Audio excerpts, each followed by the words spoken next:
Baik, sebelumnya selamat siang Pak Dharma selaku dosen pengampu pada mata kuliah Analisis Data Digital. Sebelumnya perkenalkan, saya Lintang Anissa Gita Satria, NRP 501723163 dari kelas ADDA dari Teknik Geofisika ITS Angkatan 2023. Nah, pada video kali ini saya akan membuat simulasi dan menyajikan hasil analisis sebuah sinyal waktu yang terkontaminasi oleh noise menggunakan metode FFT dan dengan menerapkan tiga jenis filter digital yaitu low pass, high pass, dan band pass yang bertujuan untuk mengidentifikasi sinyal target yang tersembunyi di dalam noise tersebut serta menemukan strategi filtering terbaik berdasarkan nilai SNR-nya dan melakukan visualisasi domain waktu serta frekuensinya. Nah, di sini saya menggunakan Python. Sebelumnya saya akan menjelaskan kodenya terlebih dahulu. Nah, yang pertama ini seperti biasa yaitu import library-nya terlebih dahulu. Untuk NP itu untuk NumPy SNP ini untuk menghitung numeriknya seperti array, variasi maupun aritmetika sinyalnya. Untuk yang matplotlib PyPlot SPLT ini untuk visualisasi, untuk plot domain waktu dan frekuensinya. Untuk SkyPy.fft, import FFT, dan FFT-rec ini, untuk FFT-nya sendiri untuk menghitung FFT-nya, fast Fourier transform-nya, yaitu mengubah sinyal dari domain waktu ke domain frekuensinya. Untuk FFT-rec-nya sendiri itu untuk menghasilkan sumbu frekuensi untuk hasil FFT. Nah, yang selanjutnya ini ada SkyPy dot sinyal import butter field field. Nah, butter ini untuk mendesain filter butterworth-nya yaitu yang low pass, high pass, dan band pass. Nah, untuk yang field field ini menerapkan filter dua arah untuk menghindari fase shift atau pergeseran fase. Nah, untuk langkah yang selanjutnya yaitu load data, yaitu mengimport data. Nah, yang pertama ini mengimport datanya dengan skip headernya satu, yaitu melewati body header pertama. Ini data yang sudah Pak Dharma cantumkan di classroom. Nah, untuk t-nya sendiri itu waktu itu berada di kolom pertama. Untuk sinyal yaitu nilai sinyalnya itu berada di kolom kedua. Untuk yang data yaitu selisih waktu antar sampelnya. T1 min T0. Untuk fs-nya sendiri yaitu frekuensi samplingnya atau jumlah sampel per detiknya per detik. Nah, untuk N-nya itu total sampelnya dan untuk F-nya sendiri yaitu sumbu frekuensi positif untuk visualisasi FFT-nya. Nah, yang selanjutnya yaitu untuk FFT-nya. Nah, eh, FFT ini menghitung kandungan frekuensi sinyalnya. Untuk np.abs ini untuk eh, yaitu mengambil magnitudonya tanpa informasi fasenya. Untuk N garing-garing 2 ini hanya frekuensi positif yang relevan untuk sinyal real value-nya. Yang selanjutnya yaitu visualisasi sinyal asli dan spektrumnya. Ini untuk plotnya, ini untuk ukurannya 10,4. Ini sinyal asli, judulnya sinyal dalam domain waktu sebelum difilter. Nah, ini untuk menampilkan bentuk gelombang sinyal terhadap waktunya. Untuk yang plot kedua ini merupakan plot FFT sinyal aslinya, yaitu domain frekuensinya, yaitu menampilkan spektrum frekuensi dari sinyal awal, yaitu mengidentifikasi noise dan sinyal utamanya. Oke, yang selanjutnya yaitu fungsi filter dan perhitungan SNR-nya, di mana ini mendesain filter Butterworth-nya dengan cutoff yang dinormalisasikan, yaitu dengan Nyquist, dengan persamaan Nyquist. Lalu ini ada field-fieldnya tadi, yaitu menerapkan filter dua arah atau zero phase filtering agar tidak ada pergeseran fasenya. Nah, yang selanjutnya ini yaitu menghitung rasio terhadap noise-nya. Untuk NP-VAR sendiri, ini untuk mengukur energi dari sinyal dan noise-nya. Oke, yang selanjutnya yaitu menerapkan filternya. Nah, ini seperti yang kita ketahui menggunakan tiga filter yaitu low pass, high pass, dan band pass. Untuk yang low pass sendiri ini menyaring sinyal agar hanya frekuensi yang lebih kecil dari 10 saja, 10 Hz saja yang lolos. Untuk yang high pass ini untuk menyaring frekuensi yang lebih besar dari 3 Hz. Dan untuk yang band pass sendiri itu hanya melewatkan frekuensi antara 3 sampai 10 Hz.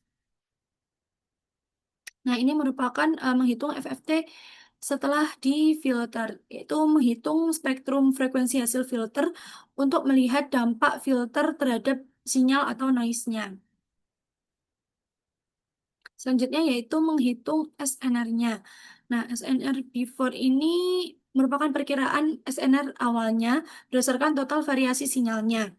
Nah, untuk yang SNR low, high, dan band ini merupakan rasio energi sinyal terhadap noise-nya setelah difilter. Untuk yang ini merupakan visualisasi hasil filteringnya, di mana itu membandingkan eh, sinyal asli dan hasil filter di domain waktu. Terus disertai tabel label SNR masing-masing di masing-masing filter. Nih, dan sinyal itu ditampilkan dalam plot vertikal. Nah, yang selanjutnya yaitu visualisasi domain. Oh ini, visualisasi domain frekuensinya. Untuk yang for i ini hingga yang ini, itu membandingkan spektrum hasil frekuensinya, yaitu yang asli versus low pass, high pass, dan band pass-nya. Jadi filter asli itu dibandingkan dengan yang low pass, high pass, dan band pass. Nah, ini bisa terlihat apakah noise itu berhasil ditekan dan frekuensi target itu dipertahankan. Tuh. Nah, ini ada hasil akhir SNR-nya, yaitu menampilkan nilai numerik SNR untuk evaluasi performa masing-masing filternya. Nah, setelah di run akan muncul plot yang pertama yaitu plot sinyal dalam domain waktu sebelum difilter. Nah, ini merupakan sinyal asli yang menunjukkan fluktuasi amplitudonya itu besar dan tidak beraturan. Nah, ini terlihat ada gangguan noise yang menyebabkan sinyalnya itu tidak stabil dan pola osilasinya itu tersamar oleh noise-nya, baik dari komponen frekuensi yang rendah maupun yang tinggi gitu. Nah, ini itu membuat sinyal itu sulit diinterpretasi secara langsung dari domain waktunya. Nah, selanjutnya diberikan spektrum frekuensi FFT dari sinyal aslinya, yaitu spektrum amplitudonya itu dibandingkan dengan frekuensinya. Nah, ini tuh bisa dilihat bahwa sinyal itu memiliki energi konsentrasi terutama di rentang 3 hingga 10 Hz. Nih, dengan beberapa puncak yang bisa diidentifikasi sebagai sinyal targetnya. Ini ada frekuensi dominannya. Nah, untuk sinyal yang lebih kecil dari 3 Hz dan lebih besar dari 10 Hz itu terlihat spektrumnya itu melebar dan tidak teratur.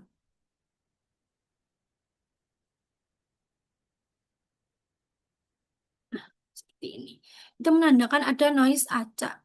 Ini merupakan noise dan frekuensi yang tinggi. Ini menjadi dasar untuk osilasi sinyal targetnya. Nah, ini merupakan hasil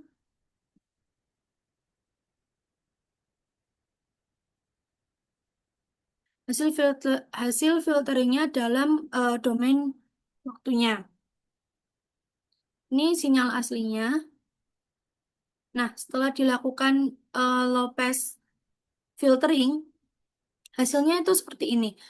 Sinyalnya itu tampak terlihat lebih halus dengan komponen frekuensi tinggi lebih lebih besar dari 10 Hz itu berhasil ditekan gitu. Nah, namun masih terdapat fluktuasi jangka panjang atau frekuensi rendah yang menandakan noise di bawah 3 Hz itu masih ada. Itu masih ada dan bentuk gelombangnya itu lebih stabil dari bentuk yang sebelumnya dari ini. Ini terlihat lebih halus, tapi sinyal targetnya itu belum sepenuhnya bersih gitu. Nah, di bawah ini ada FFT setelah difilter. Ini merupakan yang FFT yang original tadi. Nah, ini FFT spektrum frekuensi yang setelah di low pass filtering. Nah, bisa dilihat di sini bahwa spektrum itu telah dibatasi di bawah 10 Hz. Nih. Namun puncak frekuensinya itu di bawah 3 Hz itu tetap ada dan dominan. Masih ada. Ini menandakan bahwa Lopez itu belum cukup selektif untuk mengekstraksi sinyal targetnya. Nah, karena noise yang rendah itu masih ada seperti itu. Nah, untuk yang selanjutnya yaitu yang diberikan high pass filtering seperti ini. Nah, di high pass filter ini menghilangkan komponen dengan drift yang rendah.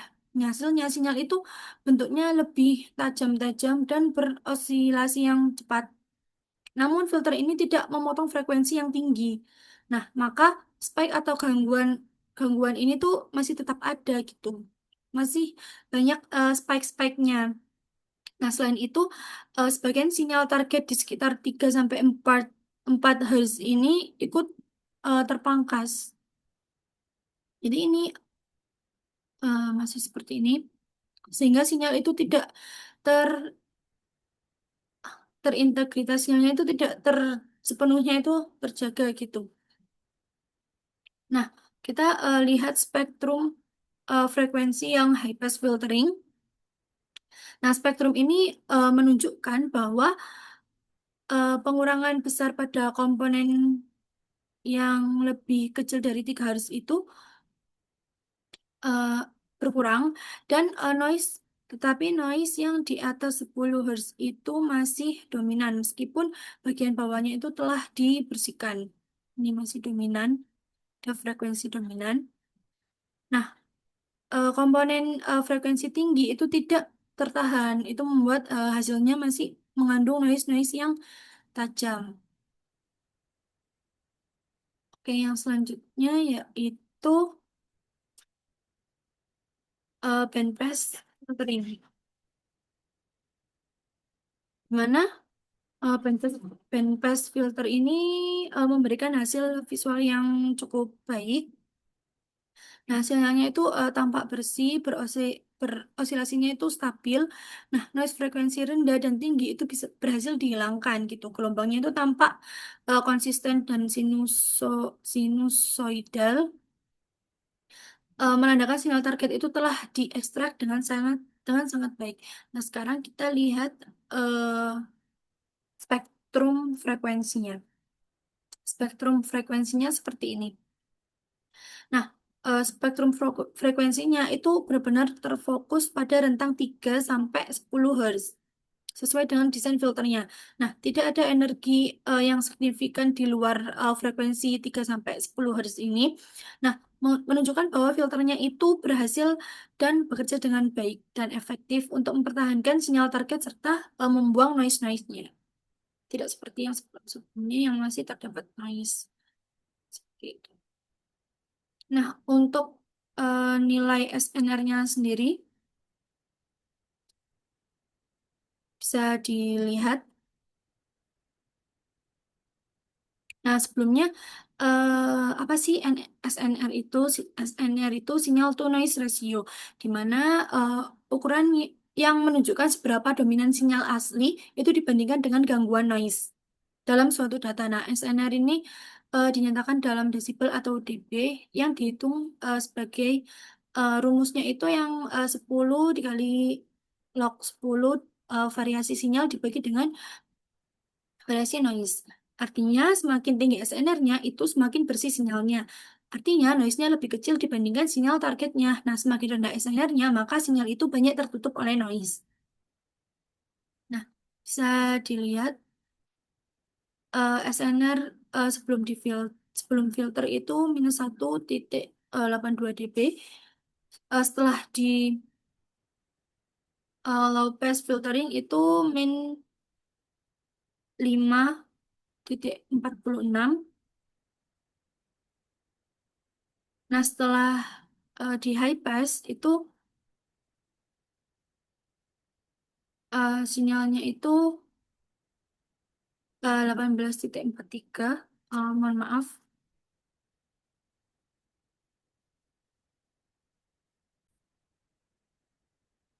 Nah, mohon maaf tadi ada sedikit kesalahan. Nah, untuk nilai SNR sendiri bisa dilihat di sini bahwa SNR yang low pass filter itu 1,17 dB, untuk yang high pass itu 18,44, dan untuk yang band pass itu 1,06.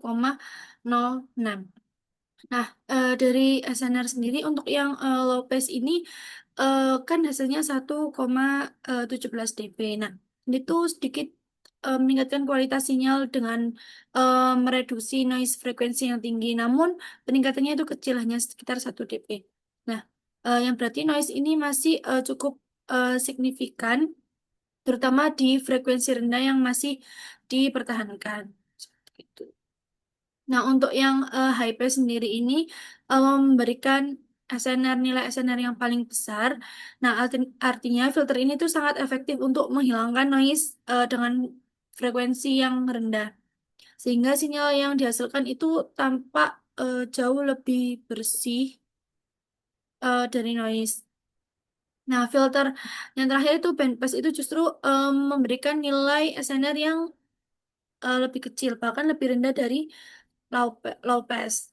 Nah, ini kan menunjukkan bahwa pada kasus ini bandpass itu kurang efektif karena bisa jadi juga komponen sinyal asli itu memiliki energi di luar rentang 3 sampai 10 Hz sehingga terbuang saat filtering. Nah, noise yang tersisa itu di filtering itu cukup besar sehingga variance noise-nya itu masih tinggi, dan filter bandpass itu terlalu membatasi sehingga sinyal asli sinyal hasil filteringnya itu melemah drastis gitu. Nah, eh, untuk rekomendasi filter pada kasus ini yaitu menggunakan high pass filtering dikarenakan menghasilkan SNR yang paling tinggi, itu menandakan sinyalnya itu lebih bersih dari noise, dan jauh lebih berkurang dari noise dibandingkan low pass dan band pass. Artinya noise frekuensi rendah adalah sumber gangguan utama di eh, sinyal asli, dan filter ini tuh berhasil menghapus frekuensi rendahnya tersebut tanpa merusak sinyal-sinyal yang penting. Nah, kenapa bukan bandpass filtering? Padahal dilihat bandpass filtering itu yang paling bersih dan dibandingkan dengan high pass.